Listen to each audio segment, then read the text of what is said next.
hecho mención a ellas colocando los enlaces a las publicaciones que en su momento las desarrollaron.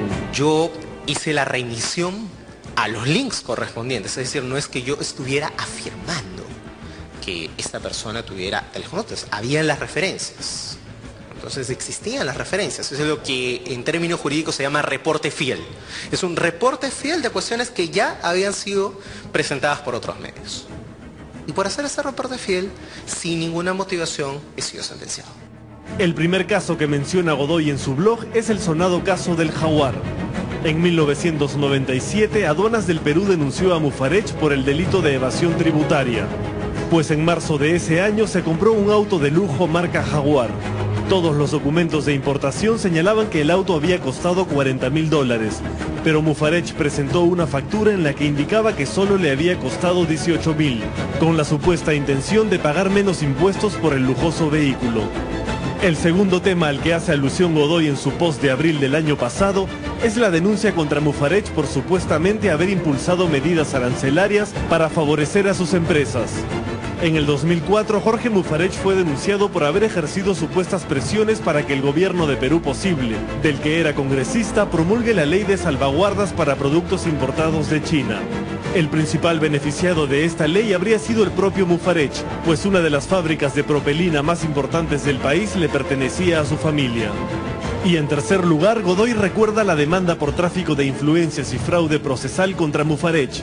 Cuando era ministro de Trabajo del gobierno fujimorista, Mufarech ofreció al hoy prófugo de la justicia, José Enrique Crucillat, ayudarlo en las denuncias presentadas por trabajadores de América Televisión ante dicho ministerio.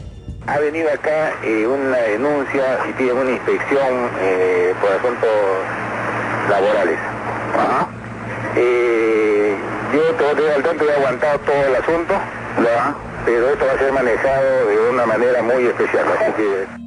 Varias semanas después de la publicación de Godoy, Mufarech le envió una carta notarial muy mortificado porque cada vez que escribía su nombre en un buscador de internet, aparecía su blog recordando lo que él quiere que todos olvidemos. Alejandro Godoy publicó en su blog la carta de Mufarech donde hacía su descargo, pero el exministro fujimorista le pedía además que suprima la información que había publicado. Yo he publicado una carta notarial que he puesto como, que puse correctamente en el blog, como mecanismo a partir del cual le daba el derecho de réplica y de rectificación al señor Mufarech. En la carta él solicitaba además que se retire el artículo en cuestión que es abiertamente inconstitucional. Y nosotros así lo respondimos en una respuesta también notarial.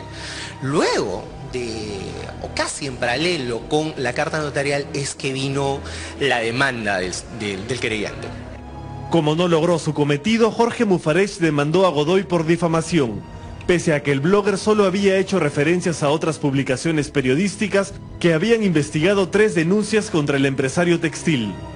Y hoy el 33 Juzgado Penal sentenció a Godoy a la pena máxima por ese delito. Por otro lado, hemos ya rebotado a muchos de nuestros socios en el mundo, en América Latina. La noticia ya está corriendo a nivel internacional. Hablé esta mañana con Kela León del Consejo de la Prensa, que también está llevando el caso a la CIP.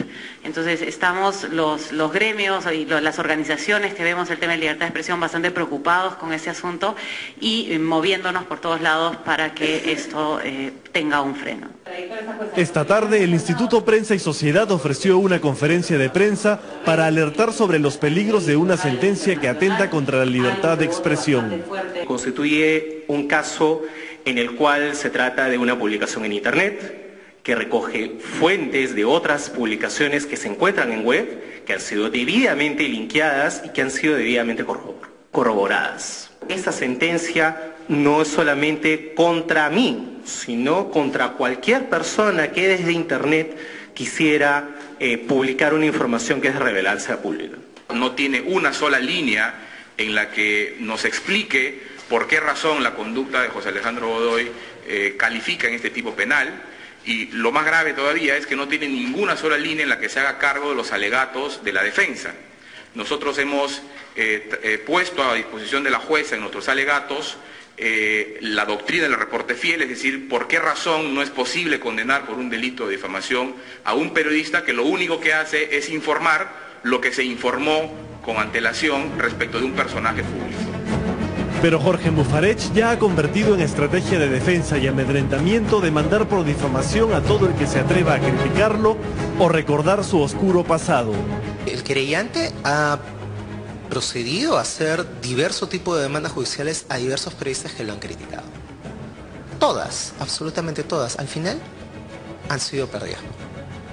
Entonces, ay, sí, pues un tufillo se meten conmigo y yo te amedrento con una demanda judicial. A la conferencia de prensa en el IPIS llegó también la alcaldesa electa de Lima, Susana Villarán, quien tiene también una demanda por difamación interpuesta en su contra por Mufarech por exactamente el mismo motivo. Ha pasado por 4 jueces de primera instancia.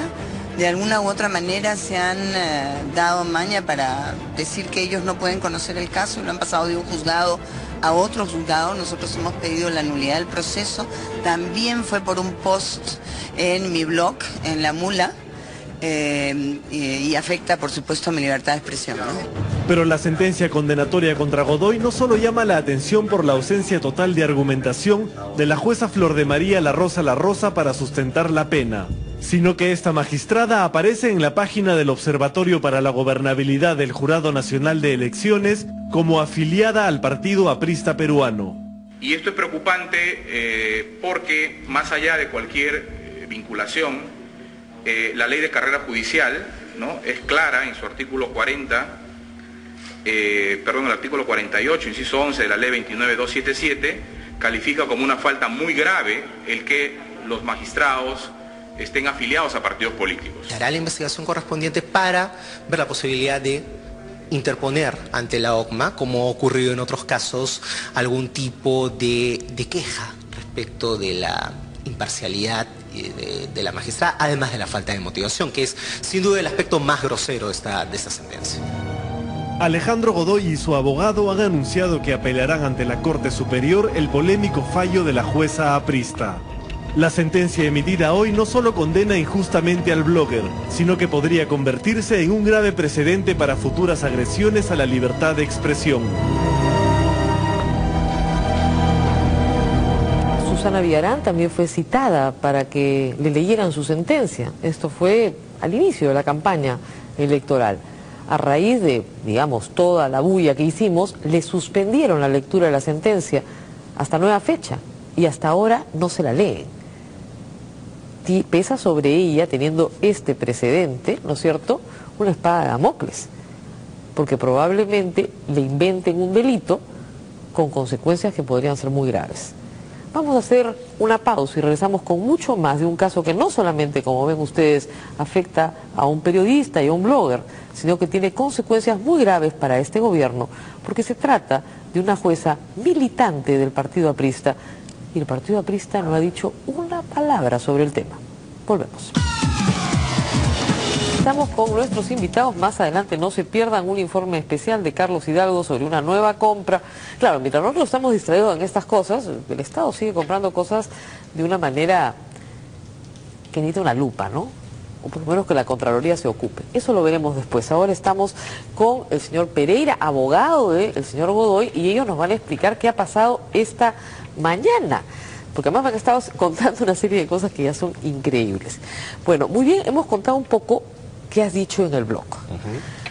Y según, voy a leer el párrafo que supuestamente es el objeto de la furia del querellante, el señor Mufarech. Una de las mayores joyas políticas de la primera parte de la década es Jorge Mufarech Nemi, ¿no? Ex ministro de Trabajo con Fujimori, ¿cierto? Ex parlamentario Perú Posible, ¿cierto? Este político tiene 3 grandes perlas durante su gestión. Evasión tributaria por la compra de un Jaguar. ¿Fue procesado, sí o no? Sí. Que lo hayan absuelto es otra cosa, pero el proceso existió. Impulsar medidas arancelarias para favorecer a sus empresas. ¿Se impulsaron o no se impulsaron? Gestionar con José Francisco Cruciat mejores tratos de los inspectores laborales para América Televisión. Hemos visto el audio. El problema es que en ese caso no se le procesó y prescribió. Y, por supuesto, la persecución contra Fernando Rospigliosi, que es pública y notoria en el Congreso de la República y en el Poder Judicial. Nada de esto es falso. El señor Mufarech dice en su alegato que esto es falso, que son noticias falsas y que por eso tienen que ser retiradas. Vamos por esa parte. ¿Las noticias son verdaderas o son falsas? Las noticias son verdaderas. Las noticias han sido debidamente citadas, han sido debidamente linkeadas, y por eso fue la razón por la cual las puse. Además, considerando el contexto, estamos hablando del primer párrafo del escrito, que tiene un tema central, que es la supuesta amenaza que Jorge Mufarech hizo a un trabajador del Congreso. Así es. En el contexto en el cual, justamente, y por eso menciono el caso de Fernando Rospigliosi, Fernando Rospigliosi estaba a punto de ser acusado constitucionalmente cuando faltaban pocos días para que terminara el plazo para que pudiera ser acusado constitucionalmente en el Congreso. Así es. Ahora, doctor Pereira, si las noticias son verdaderas, el señor Mufarech dice, pero a mí ya me absolvieron de lo del Jaguar. Entonces nadie puede volver a hablar nunca más del tema del Jaguar porque a mí me absolvieron. No, eso es absolutamente incorrecto, ¿no? Porque esto es un supuesto del que no se hace cargo la jueza. Además, después vamos a ir a ese supuesto, pero digamos, esto es lo que le alegaba. Es un caso típico del reporte fiel, es decir, cuando una persona da cuenta de lo que se ha publicado previamente por otros medios de comunicación. Y eso para exonerar de responsabilidad a la persona que publica ese tipo de información, hay varios requisitos. En primer lugar, que la persona identifique la fuente, cosa que José Alejandro Godoy hizo perfectamente. En segundo lugar, que no distorsione la noticia, es decir, que no agregue párrafos manifiestamente injuriosos, que distorsione la noticia, lo cual tampoco ocurrió. Y en tercer lugar, que efectivamente hayan existido, o sea, que no sea un invento, ¿no es cierto? Claro. Esos tres presupuestos que exige la doctrina y la Corte Suprema del Perú y la Corte Interamericana se han cumplido plenamente. Lamentablemente la jueza no habla de ese tema. No se ocupa, no analiza este supuesto, que es un supuesto absolutamente relevante en el caso. O sea, esto no es una persona que produce información, no es una persona que asume como suya la información, es una persona que da cuenta de lo que se publicó antes, en un reportaje por lo demás que se dedica a otra cosa y que simplemente hace esta referencia para ubicar al personaje en el contexto histórico. Es una referencia absolutamente marginal. Claro, e histórica de su conducta histórica, porque los hechos han existido. Es como si yo dijera hoy día, nadie puede decir que el presidente Alan García fue procesado y acusado en 1991 por el Congreso por enriquecimiento ilícito. Nadie. ¿Cómo que nadie? Si eso pasó. Así es absolutamente cierto, eso pasó en el Perú. Entonces, y estas cosas pasaron. Siguiente cosa, acá viene lo mejor de la sentencia, ¿no? La suscrita dice, señalan que sus descargos no tienen el más mínimo asidero para ser valorados como pruebas de descargo. Habida cuenta que tildó al creyente con la palabra de joya y después menciona 3 grandes perlas durante su gestión. Entonces, calificativos que a todas luces resultan ser difamatorios, desmereciendo las cualidades y virtudes de las cuales goza el querellante y todo ser humano por su condición que de tal goza. O sea, decir que el señor tiene 3 grandes perlas, la palabra perla, tiene un problema con la joya, señora, y que es una joya política, merece $100.000 de reparación civil, porque además no explica por qué le ponen los $100.000. Y además una condena por el máximo 3 años, de la pena, ¿no? Por la más alta pena. Joya y perla. ¿Las palabras son difamatorias? Bueno, ahí hay 2 aspectos. En primer lugar, las palabras no son difamatorias porque no alcanzan el umbral de frases manifiestamente injuriosas. Claro, tendría que haberle dicho pues corrupto, ladrón, además sin ningún asidero fáctico, miserable, ¿no? Ese tipo de cosas sí son difamatorias. Pero además hay una cosa muy grave, ¿no? Estas no fueron las alegaciones que el señor Mufarech invocó en su querella como objeto del delito de difamación que le imputaban a José Alejandro. O sea, a él no le importa que vean joya ni perla. No, él lo que imputó en la querella y es lo que respecto del cual la jueza debió centrarse, es la imputación de los delitos o de las acusaciones que en su momento se le hicieron por defraudación tributaria, por haber promovido medidas arancelarias y por haber perseguido al señor Rospigliosi. Y por haber conversado con Crucial. Exactamente. En este caso, eso es lo que el señor Mufarech llevó a la jueza como objeto de su pretensión de condenar a José Alejandro. Claro. ¿No? Y esto es un proceso donde el querellante es el que delimita el objeto sobre el cual la jueza se tiene que pronunciar. ¿Y sobre eso no se pronunció la jueza? No se pronunció porque precisamente esos son aspectos